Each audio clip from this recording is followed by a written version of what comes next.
Hey everyone, so guys कैसे हैं आप सभी। ऐसा है आप सभी अच्छे होंगे, मस्त होंगे, स्वस्थ होंगे और जोर शोर से आप सबकी पढ़ाई चल रही होगी।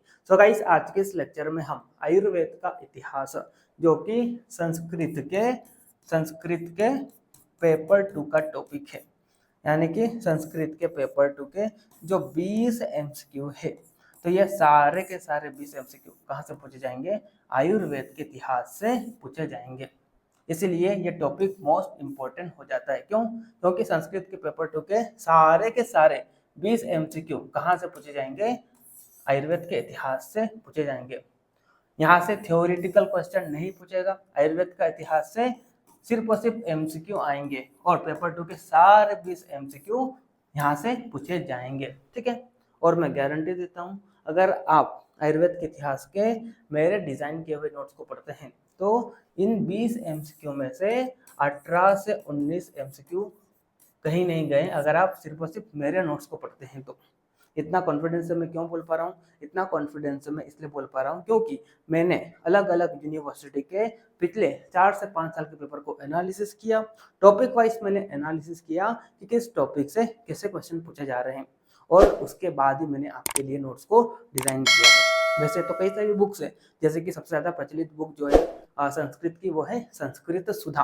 तो अगर आप संस्कृत सुधा में भी आयुर्वेद का इतिहास पढ़ते हैं तब भी आप आपके एग्जाम में पूछे जाने वाले क्वेश्चन को नहीं बना पाओगे। अगर आपको विश्वास नहीं हो रहा है तो जिस बच्चे ने आयुर्वेद के इतिहास का पूरा पोर्शन संस्कृत सुधा से पढ़ लिया है तो एक बार आप प्रैक्टिस करके देखो। अगर आपसे पूरे पूरे 20 एमसीक्यू बन जाए तो मेरे को बताना, आप नहीं बनेंगे। क्यों? क्योंकि संस्कृत सुधा में कुछ कुछ टॉपिक्स क्या है, मिस है ना। और जिस प्रकार से क्वेश्चन पूछे जा रहे हैं वैसे अगर आप सारे क्वेश्चन बनाना चाहोगे तो वो संस्कृत सुधा अकेले से नहीं बनेगा। और मैंने पहले क्या किया? एनालिसिस किया पिछले 4 से 5 साल के पेपर्स को अलग अलग यूनिवर्सिटी के, उसके बाद ही मैंने आपके लिए ये नोट्स को डिजाइन किया है। इसलिए मैं इतने कॉन्फिडेंस से, इतनी गारंटी से बोल पा रहा हूँ कि अगर आप मेरे ही बनाए हुए नोट्स को पढ़ते हैं तो 20 में से 18 से 19 एमसीक्यू कहीं नहीं गए। वैसे तो 90% चांसेस है कि 20 के 20 सारे एमसीक्यू आपके बन जाएंगे, लेकिन फिर भी मैं 10% छोड़ रहा हूँ। हो सकता है एक दो क्वेश्चन इधर उधर से आ जाए, तो तब भी मैं ऐसा बोल रहा हूँ कि 20 में से 18 से 19 तो आपके बनेंगे ही बनेंगे। ठीक है, तो आपको क्या करना है? मेरे बनाए हुए नोट्स को पढ़ना है ना। और उसके बाद अगर आपको लगे कि आपको लेक्चर भी देखना है तो आप लेक्चर भी देख लेना। अगर आप लेक्चर नहीं देखेंगे तब भी काम चल जाएगा। क्यों? क्योंकि ये क्या है, इतिहास है और इतिहास में समझाने जैसा कुछ होता नहीं है। यहाँ पर जो चीजें पास्ट में हो चुकी है उन्हीं को दोहराया जाएगा। इतिहास का मतलब ही होता है जो भी पास्ट इंसिडेंट है उन पास्ट इंसिडेंट को जिसमें बताया जाता है उसे क्या कहते हैं? इतिहास कहते हैं। ठीक है, तो जो पिछला हो चुका है उसी को यहाँ पे दोहराया जाएगा बस। तो यहाँ पे समझाने जैसा कुछ नहीं है। इसीलिए मैं तो आपको बोलूंगा कि आप इसके लेक्चर नहीं देखोगे तब भी आपका काम चल जाएगा। लेकिन फिर भी किसी किसी स्टूडेंट्स को एक आदत रहती है कि एक बार हम लेक्चर देख ले उसके बाद हम चीज़ों को जल्दी याद कर पाएंगे। और आपको पता है मैं कैसे पढ़ाता हूँ? मैं चाहे वो रटने वाला टॉपिक हो चाहे वो समझाने वाला टॉपिक हो, सारे चीज़ को मैं अपने बेस्ट तरीके से पढ़ाने की कोशिश करता हूँ। अगर आप मेरे आयुर्वेद के इतिहास के नोट्स को देखेंगे, ये लेक्चर को देखेंगे, तो मैं गारंटी देता हूँ आप बिना लेक्चर देखे पढ़ो और एक बार लेक्चर देख के पढ़ो, आपको फर्क पड़ जाएगा। पता चल जाएगा कि लेक्चर देखने से क्या फायदा होता है अमन सर का। ठीक है, तो आप जिसको देखना है वो देखे, जिसके पास टाइम कम है वो लेक्चर को स्किप कर सकता है। बाकी हाँ, मेरे नोट्स को स्किप नहीं करना है क्योंकि मैं पिछले 4 से 5 साल के पेपर को डिटेल एनालिसिस करके आपके लिए बड़ी मेहनत से मैंने ये नोट्स को डिजाइन किया है। और किसी स्टूडेंट्स को सिर्फ और सिर्फ मेरा आयुर्वेद का इतिहास पढ़ना है तो आप मेरे कोर्स में भी इनरोल कर सकते हैं। मैंने अलग से आयुर्वेद इतिहास का कोर्स लॉन्च किया है। कोर्स का नाम क्या है तो आप देख सकते हैं, इसकी डिटेल यहाँ पे आपको मिल जाएगी। कोर्स का नाम है आयुर्वेद इतिहास स्कोर बूस्टर। इसमें आपको डिटेल आयुर्वेद इतिहास के नोट्स मिलेंगे, है ना, और यहाँ पे आपको लेक्चर भी मिलेंगे। ठीक है, और साथ में मैं हर एक टॉपिक का आपको क्वेश्चन बैंक भी दूंगा। जैसे कि आज मैं आपको क्या पढ़ाने वाला हूँ? आज मैं आपको इतिहास शब्द की व्युत्पत्ति, इतिहास की परिभाषा और वेदों में आयुर्वेद, ये टॉपिक को आपको पढ़ाने वाला हूँ। तो इन टॉपिक से किस तरह से क्वेश्चन पूछे जाएंगे तो उनके मैंने एमसीक्यू भी नीचे बता दिए हैं। ठीक है, तो इस तरह से आपको आयुर्वेद के इतिहास में जो भी टॉपिक्स है तो सारे टॉपिक आपको सबसे पहले पढ़ाऊंगा, उसके बाद उस टॉपिक से कैसे क्वेश्चन पूछे जाएंगे तो वो भी मैं इस कोर्स में आपको बताऊंगा। ठीक है, इस कोर्स का प्राइस मात्र 299 है ना, और गारंटी देता हूँ अगर आप इस कोर्स को लेते हैं तो 90% चांसेस तो ये है कि 20 के 20 सारे एमसीक्यू बन जाएंगे। ठीक है, लेकिन 10% छोड़ देता हूँ, 10% छोड़ देता हूँ। अगर एक तो एमसीक्यू इधर उधर हो गया तब भी 18 से 19 एमसीक्यू तो आपके यहाँ से बनेंगे ही बनेंगे। ठीक है, तो जिस भी बच्चे को इस कोर्स में इनरोल करना है आप इनरोल कर लीजिए। ठीक है, आपको लेक्चर मिल जाएंगे और लेक्चर के आपको यहाँ पे नोट्स भी मिल जाएंगे और साथ में क्वेश्चन बैंक भी आपको मिल जाएगा। तो अगर आप सिर्फ और सिर्फ इन्हीं क्वेश्चन बैंक को पढ़ते हैं, अगर आपके पास टाइम कम है तब भी आपका काम चल जाएगा। आप आराम से क्या कर पाओगे, अपने 20 के 20 एमसीक्यू बना पाओगे पेपर 2 के। ठीक है, चलिए अब टाइम को ज़्यादा वेस्ट न करते हुए हम आगे बढ़ते हैं। हाँ, जिस भी स्टूडेंट्स को एनरोल करना है तो उसको आयुर्वेदा विंग्स एप्लीकेशन डाउनलोड करना है और BMS फर्स्ट फ्लोर के टाइल पे क्लिक करना है, होम पेज पर आपको मिल जाएगा, वहीं पर आपको एक कोर्स मिलेगा। अगर आप इंटरेस्टेड हो तो इस कोर्स में एनरोल कर सकते हैं, मात्र 299 इसके प्राइस है। ठीक है, चलिए नाउ टाइम को ज़्यादा वेस्ट न करते हुए आज का हमारा जो टॉपिक है इसे हम स्टार्ट करते हैं। ठीक है, सबसे पहले यहाँ पे बताया गया है इतिहास शब्द की व्युत्पत्ति। तो इतिहास शब्द की व्युत्पत्ति कैसे हुई है तो आप यहाँ पे देख सकते हैं, इति धन ह धन आश, इन तीनों को जोड़ने से क्या बना है बच्चों, इतिहास शब्द बना है। जहां पर इति का अर्थ क्या होता है, ऐसा, ह का अर्थ क्या होता है, निश्चित, और आश का मतलब क्या होता है, था। ठीक है, तो ऐसा ही निश्चित था, इसे ही क्या कहते हैं बच्चों, इतिहास। ठीक है, मोस्ट इंपॉर्टेंट है ना। यहाँ से दो तरीके से क्वेश्चन पूछे जा सकते हैं। एक तो आपसे डायरेक्ट पूछ लेगा कि इतिहास शब्द की व्युत्पत्ति कैसे हुई है, तो वहां पे 4 ऑप्शन रहेंगे, जहां पर एक ऑप्शन ये भी रहेगा इति धन ह धन आस, तो आपको इस पर क्लिक करना है।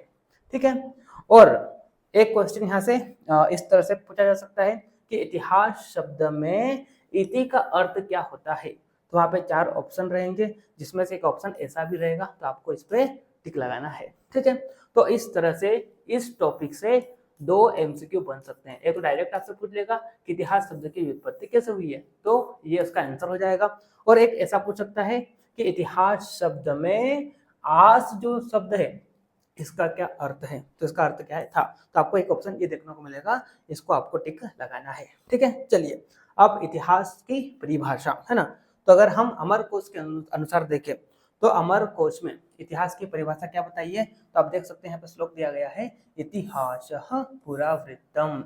ये भी एक एमसीक्यू हो जाता है बच्चों, ये भी एक एमसीक्यू हो जाता है। ठीक है, कैसे बनेगा, यहाँ से इस श्लोक से एमसीक्यू कैसे बनेगा, तो आपसे डायरेक्ट पूछ लेगा, जैसे कि मान लो एक क्वेश्चन है ना, आपसे पूछ लिया इतिहास, इतिहास और यहाँ पे डॉट डॉट डॉट लगा देगा और 4 ऑप्शन दे देगा आपको, है ना, जिसमें से एक ऑप्शन रहेगा पुरावृत्तम, तो आपको इस पे टिक लगाना है। ठीक है, तो क्या होता है अमर कोश के अनुसार इतिहास, तो इतिहास पुरावृत्तम, यानी कि जिसमें भूतकालीन विषय वस्तु का ज्ञान हो उसे क्या कहते हैं बच्चों, इतिहास कहते हैं।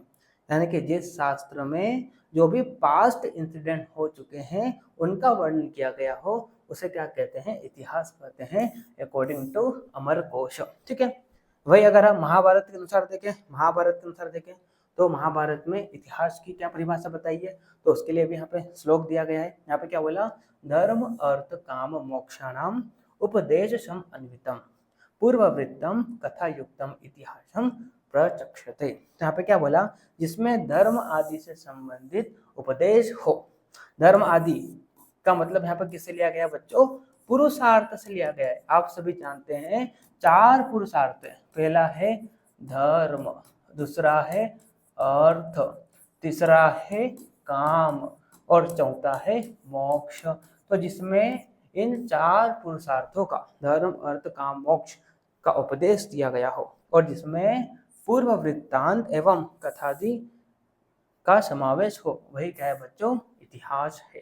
ठीक है, यहाँ से भी आपसे क्वेश्चन पूछा जा सकता है, आपसे डायरेक्ट क्वेश्चन पूछ लेगा कि इनमें से पुरुषार्थ नहीं है, तो 4 ऑप्शन में से ये 4 में से 3 रहेंगे और एक अलग रहेगा, तो उसको आपको टिक लगाना है। ठीक है, तो आपको पता होना चाहिए 4 पुरुषार्थ होते हैं, धर्म अर्थ काम मोक्ष, जिसमें पहला पुरुषार्थ है धर्म, दूसरा है अर्थ, तीसरा काम और चौथा मोक्ष। इसी क्रम से आपको याद करना है, यहाँ से क्वेश्चन बन सकता है। ठीक है, चलिए, तो इस तरह से महाभारत के अनुसार क्या परिभाषा इतिहास की, तो अब देखिए इस श्लोक को याद कर लीजिए आप। धर्म अर्थ काम मोक्षाणाम उपदेश सम अन्वितम पूर्ववृत्तम कथायुक्तम इतिहासम प्रचक्षते।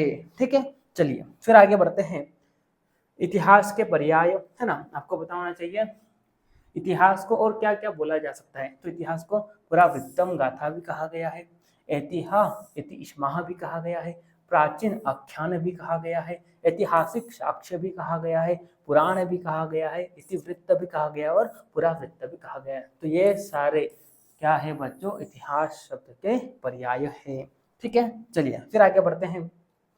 वेदों में आयुर्वेद है ना, ये इंपॉर्टेंट टॉपिक है। यहाँ से आपके फाइनल यूनिवर्सिटी में जो संस्कृत का पेपर 2 होगा तो उसमें 3 से 5 MCQ पूछे जाएंगे। मोस्ट इंपॉर्टेंट टॉपिक है वेदों में आयुर्वेद। तो वेदों में आयुर्वेद का भी वर्णन किया गया है, तो उसकी व्याख्या हम इस टॉपिक में करेंगे। ठीक है, उससे पहले हम समझते हैं कि वेद क्या होता है। वेद क्या होता है, ठीक है, तो वेद का अर्थ क्या होता है बच्चों, वेद का अर्थ होता है ज्ञान। ठीक है, और ये जो वेद शब्द है ये संस्कृत धातु वेद से बना हुआ है, जिसका मतलब क्या होता है बच्चों, जिसका मतलब होता है जानना। ठीक है, तो जिसके द्वारा जाना जाता है या जिसके द्वारा ज्ञान प्राप्त किया जाता है उसे क्या कहते हैं बच्चों, उसे वेद कहते हैं। और ये वेद भारत के सबसे प्राचीन ग्रंथ है। अगर हम इनके समय काल की बात करें तो इनके समय सीमा क्या है, यानी कि ये जितने भी वैदिक ग्रंथ हैं इनकी रचना कब हुई थी, वैदिक काल में हुई थी। और इस वैदिक काल की समय सीमा क्या है, 1500 ईस्वी पूर्व से लेकर 600 ईस्वी पूर्व। ये इंपॉर्टेंट है बच्चों, आपको पता होना चाहिए। वैदिक काल का समय है ना, डायरेक्ट आपसे पूछ लेगा, तो 1500 ईस्वी पूर्व से लेकर 600 ईस्वी पूर्व, ये आपको याद होना चाहिए। ये MCQ है, याद कर लो इसको। वैदिक काल का समय क्या है, 1500 ईस्वी पूर्व से लेकर 600 ईस्वी पूर्व। 4 ऑप्शन रहेंगे जिसमें से एक ऑप्शन ये रहेगा, तो इसको आपको टिक लगाना है। ठीक है, और इसी वैदिक काल को 2 चरणों में विभाजित किया है। एक तो क्या है बच्चों, पूर्व वैदिक काल, दूसरा है उत्तर वैदिक काल। पूर्व वैदिक काल को ऋग्वेद काल भी बोला गया है। ठीक है, जिसकी समय सीमा क्या है, 1500 ईस्वी पूर्व से लेकर 1000 ईस्वी पूर्व। वह अगर हम उत्तर वैदिक काल की बात करते हैं, इसकी समय सीमा क्या है, 1000 ईस्वी पूर्व से लेकर 600 ईस्वी पूर्व, है ना। इंपॉर्टेंट पॉइंट है, ये याद होना चाहिए। ठीक है, चलिए, हाँ और एक चीज आपको बता दूं कि ये जो वेद है ये कैसे बच्चों, ये अपौरुषेय है। अपौरुषेय का मतलब क्या होता है, अपौरुषेय का मतलब ये होता है कि इनका निर्माण मानव जाति ने नहीं किया है, मनुष्यों ने नहीं किया है। ऐसा माना गया है कि ये जो वेद है ये क्या है, वेदों को ईश्वर से प्राप्त ईश्वरीय ज्ञान माना गया है। यानी कि वेदों की रचना किससे हुई है, ईश्वर से हुई है ना। इनकी रचना मानव ने नहीं की, मनुष्य ने नहीं की, इसीलिए इन्हें क्या कहा गया बच्चों, अपौरुषेय कहा गया है। ठीक है, और वेदों में इंद्र, अग्नि, रुद्र, वरुण, मरुत आदि देवताओं को देव्य भीषक की संज्ञा दी गई है ना। आपको पता होना चाहिए, यह भी इंपॉर्टेंट पॉइंट है, यहाँ से MCQ पूछेगा, है ना। यहाँ से कैसा MCQ पूछता है कि इन देवताओं में से प्रथम देव्य भिषक है तो रुद्र, है ना, ये आपको पता होना चाहिए। रुद्र को प्रथम देव्य भिषक कहा गया बच्चों, बार बार क्वेश्चन पूछा गया है। 4 ऑप्शन रहेंगे, इंद्र, अग्नि, रुद्र, वरुण, मान लो ये 4 ऑप्शन है, और आपसे पूछ लेगा कि इनमें से प्रथम देव्य भिषक कौन है, तो रुद्र। ठीक है, और एक क्वेश्चन आगे यहाँ पे और बताया गया है, परंतु इन देवताओं में से सबसे अधिक प्रसिद्धि अश्विनी कुमारों को प्राप्त है ना। और अश्विनी कुमारों को देवानाम भिषजो भी कहा गया है, यानी कि इन नाम से ये जाने जाते हैं या इनके रूप में इनको जाना जाता है। ठीक है, तो ये भी MCQ बच्चों, है ना, आपसे डायरेक्ट पूछ लेगा देवानाम भिषजों की संज्ञा किसे दी है, तो अश्विनी कुमारों को दी है। ठीक है, तो देखिए मैंने इन 3 पॉइंट में आपको 3 क्वेश्चन बता दिए। पहला क्वेश्चन तो डायरेक्ट आपसे पूछ लेगा वैदिक काल का समय क्या है, तो वैदिक काल का समय क्या है बच्चों, तो 1500 ईस्वी पूर्व से लेकर 600 ईस्वी पूर्व। ठीक है, दूसरा क्वेश्चन क्या है, तो प्रथम देव्यभिषक है तो रुद्र, है ना। और अश्विनी कुमार को क्या कहा गया है, या अश्विनी कुमारों को किस रूप में जाना जाता है, तो देवानाम भिषजों के नाम से जाना जाता है। डायरेक्ट आपसे पूछ लेगा, ठीक है। चलिए अब आगे देखिए, यहाँ पे ज्ञान मीमांसा की दृष्टि से वैदिक साहित्य को 4 भागों में विभक्त किया गया है। यानी कि ये जो पूरा वैदिक साहित्य, वैदिक काल है, इसको 4 भागों में बांटा गया है ना। तो पहला क्या है बच्चों, पहला है ऋग्वेद, दूसरा यजुर्वेद, तीसरा सामवेद और चौथा अथर्ववेद। इस प्रकार से ये 4 प्रकार के वेद होते हैं। और इन 4 प्रकार के वेद में ऋग्वेद सबसे प्राचीन वेद है। याद रखिए आप, एमसीक्यू पूछ लेगा, इनमें से सबसे प्राचीन वेद है, तो आंसर क्या हो जाएगा, ऋग्वेद, ठीक है। और ऋग्वेद के ऋग्वेद ऋग्वेद का उपवेद किसे माना है, धनुर्वेद को। यजुर्वेद का स्थापत्य वेद, सामवेद का गांधर्व वेद और अथर्ववेद का आयुर्वेद, है ना। किसी किसी आचार्यों ने आयुर्वेद का उपवेद किसे माना है, ऋग्वेद को माना है। लेकिन बाद में फिर कई सारे आचार्य एकत्रित हुए और उन्होंने एक मत निकाला कि आयुर्वेद अथर्ववेद का ही क्या है बच्चों, उपवेद है। आगे हम देखेंगे नोट्स में, ठीक है। हाँ, अगर हम आचार्यों की बात करते हैं तो ऋग्वेद के आचार्य पेल है ना। यजुर्वेद के वैशंपायन है ना। सामवेद के जैमिनी है और अथर्ववेद के सुमंतु है।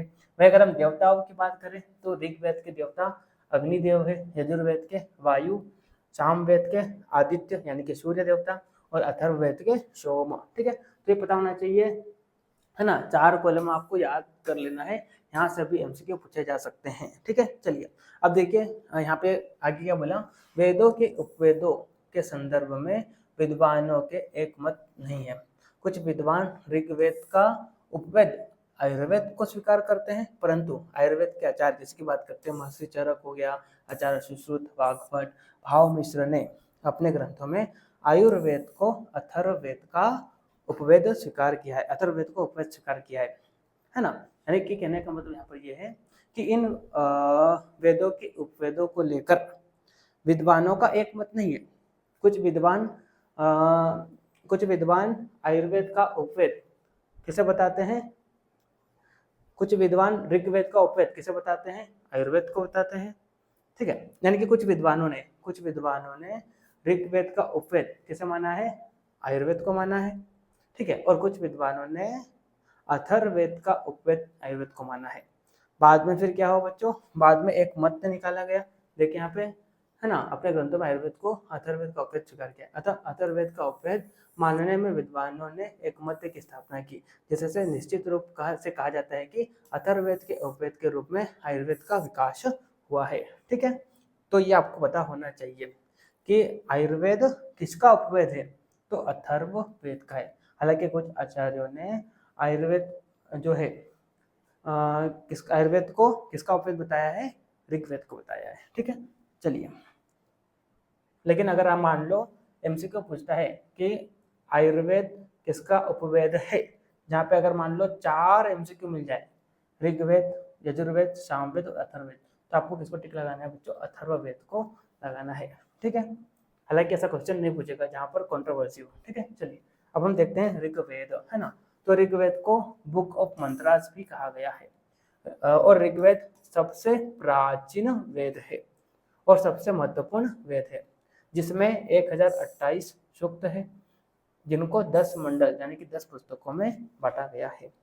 देवताओं की चातुर्य चिकित्सा का वर्णन भी आपको किसमें देखने को मिलता है, ऋग्वेद में देखने को मिलता है। ऋग्वेद में औषधि के लिए माता शब्द का प्रयोग करते हुए कहा गया है कि औषधियां हमारी माताएं हैं। इंपॉर्टेंट है, ये एमसीक्यू पूछ लेगा, डायरेक्ट पूछ लेगा कि औषधियां हमारी माताएं हैं, ये किसमें बताया गया है, तो ऋग्वेद में। या पूछ लेगा औषधियों को माता के रूप में किसने स्वीकार किया है, तो ऋग्वेद में, ठीक है। त्रिदोष के लिए त्रिधातु शब्द का प्रयोग हुआ है ना। चरण, व्यूह व प्रस्थान भेद के अनुसार आयुर्वेद ऋग्वेद का उपवेद, हाँ जैसे कि मैं आपको ऊपर बताया था कि कुछ आचार्यों ने आयुर्वेद का उपवेद किसे स्वीकार किया है, कुछ आचार्यों ने आयुर्वेद को ऋग्वेद का उपवेद स्वीकार किया है। तो वो आचार्य कौन से, चरण, व्यूह और प्रस्थान, ठीक है। हाँ, और ऋग्वेद में टोटल 67 औषधियों का वर्णन है। डायरेक्ट पूछ लेगा यहाँ से, ये भी क्वेश्चन है ना, ये भी क्वेश्चन है कि ऋग्वेद में कितनी औषधियों का वर्णन किया गया है, तो कितनी है 67। ठीक है। अब नाउ यजुर्वेद, यजुर्वेद को बुक्स ऑफ रिचुअल भी कहा गया है। इसमें कुल 40 अध्याय है और इसमें 81 औषधियों का वर्णन किया गया है। वही अगर हम सामवेद की बात करते हैं तो इसे बुक ऑफ मंत्रास भी कहा गया है, जिसमें 75 छंद है और इसमें केवल कर्मकांड यानी कि श्लोक पाठ संबंधी वर्णन मिलता है। वही अगर हम अथर्ववेद की बात करते हैं तो इसे बुक ऑफ स्पेल भी कहा गया है ना। चिकित्सा शास्त्र का उपजीव्य आयुर्वेद अथर्ववेद का उपवेद है, और ये जो अथर्ववेद है इसका उपवेद क्या है, आयुर्वेद। ठीक है। और अथर्वन ऋषि के नाम से अथर्ववेद का नाम पड़ा। ठीक है। तो डायरेक्ट यहाँ से पूछ लेगा कि किस ऋषि के नाम से अथर्ववेद का नाम पड़ा, तो अथर्वन। ठीक है, अर्थवन। ठीक है। हाँ, अथर्ववेद में कुल 20 कांड है, 730 सूक्त है और 5987 इसमें क्या है, मंत्र है। आयुर्वेद का अधिकांश वर्णन किसमें आपको देखने को मिलेगा, तो इस 20 कांड में से जो दूसरा कांड है, तो द्वितीय कांड में आयुर्वेद का अधिकांश वर्णन आपको देखने को मिलेगा अथर्ववेद के। ठीक है। और अथर्ववेद में वात को वायु, पित्त को वायु तथा कफ को बलास कहा गया है। और ओज का सर्वप्रथम वर्णन भी आपको इसमें देखने को मिलता है, अथर्ववेद में देखने को मिलता है।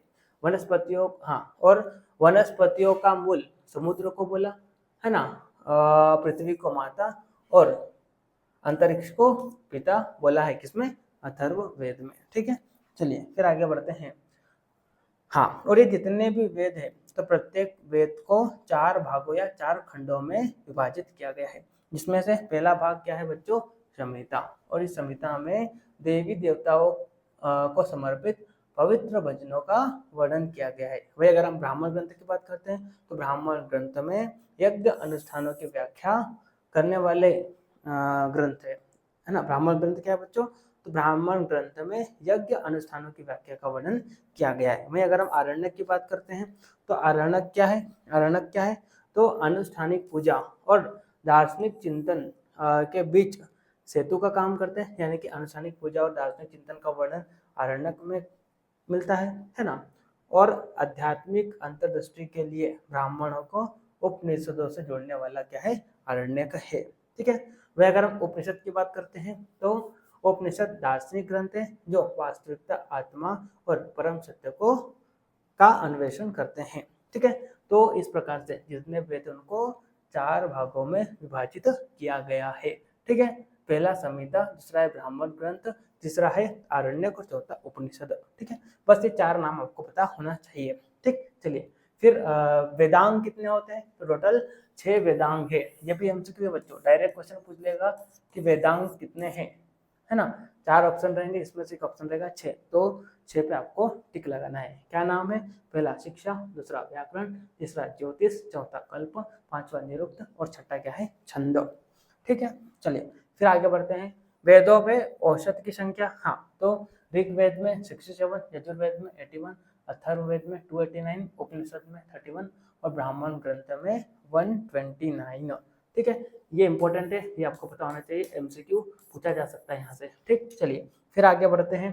हाँ, इंपॉर्टेंट नोट यहाँ पर दिया गया है, तो इतिहास को जानने के क्या क्या स्रोत है, ये भी इंपॉर्टेंट है ना। आपसे पूछ लेगा इतिहास को जानने के स्रोत है ना, तो जिसमें से मान लो पहला ऑप्शन आपको दे दिया प्राचीन ग्रंथ। ठीक है। दूसरा ऑप्शन आपको दे दिया, है ना, दूसरा ऑप्शन आपको दे दिया यात्रा भ्रमण, यात्रा भ्रमण। ठीक है। और तीसरा ऑप्शन मान लो यहाँ पे कोई ओड वर्ड दे दिया जो इतिहास को जानने का स्रोत नहीं है। और चौथा मान लो आपको दे दिया यहाँ पे पुराने सिक्के दे दिए मान लो, है ना, पुराने जो सिक्के होते हैं कॉइन्स। ठीक है। तो उसमें से जो ओड वर्ड रहेगा उसको आपको टिक लगाना है। ठीक है। या सॉरी, ये ऐसा क्वेश्चन पूछ लिया आपको कि इतिहास को जानने के स्रोत नहीं है ना, तो 3 तो रहेंगे और एक और रहेगा, तो उसको आपको टिक लगाना है ना। तो ये क्वेश्चन पूछा गया है ना। तो देखिए यहाँ पे प्राचीन ग्रंथ जैसे बात करते हैं चरक संहिता, सुश्रुत संहिता या अष्टावक्र, है ना। पुराण और वेद विशेषकर अथर्ववेद, है ना। शिलालेख, मुद्रा, है ना, फिर पांडुलिपियां, है ना, और यात्रा भ्रमण। तो ये सारे क्या है, इतिहास को जानने के सोर्स है। ठीक है, चलिए फिर आगे बढ़ते हैं। और एक ये भी याद कर लो आप, काश्यप ने आयुर्वेद को पंचम वेद माना है। डायरेक्ट आपसे पूछेगा आयुर्वेद को पंचम वेद किसने माना है, तो काश्यप ने माना है। ठीक है, चलिए फिर आगे बढ़ते हैं। हाँ, अब यहाँ पे हाँ, अब मैंने आपको जो पढ़ाया तो इनसे क्या क्या एमसीक्यू पूछे जा सकते हैं। वैसे तो मैंने आपको ऊपर बता दिया, फिर भी आप देख लीजिए कैसे क्वेश्चन पूछेगा। जैसे कि आपसे पूछ लिया देवानाम भिषजो किसके लिए कहा गया है, तो अश्विनी कुमार को कहा गया है। आपसे पूछ लेगा औषधि के लिए माता शब्द का प्रयोग किस वेद में हुआ है, बताइए मेरे को, ऋग्वेद में हुआ है। ठीक है, आपसे पूछ लेगा आचार्य चरक सुश्रुत वाग्भट ने आयुर्वेद को किस वेद का उपवेद माना है, तो अथर्ववेद को। ठीक है, फिर जैसे कि मान लो आपसे पूछ लिया प्रथम दिव्य भूषक किस देव को कहा गया, तो रुद्र को कहा गया है, मैंने आपको ऊपर बताया भी था। ठीक है, हाँ, कुल वेदांग कितने, 6 वेदांग है।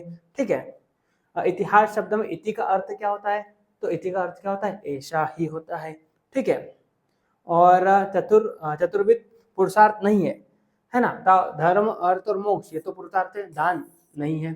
ठीक है, चलिए, तो इस प्रकार से क्वेश्चन पूछे जा सकते हैं बच्चों, है ना। तो इस तरह से, है ना, आपको क्या करना है, आयुर्वेद के इतिहास को पढ़ना है। और मैंने आपको जैसे नोट्स दिए हैं, इन्हीं नोट्स को पढ़ना है, इसके अलावा आपको नहीं पढ़ना है। और बाकी किसी को आगे के लेक्चर के लिए, आगे के नोट्स के लिए अगर पढ़ना है या लेक्चर को देखना है तो इस कोर्स में आप इनरोल कर सकते हैं। ठीक है, चलिए मिलते हैं नेक्स्ट लेक्चर में, तब तक के लिए okay bye, see you again.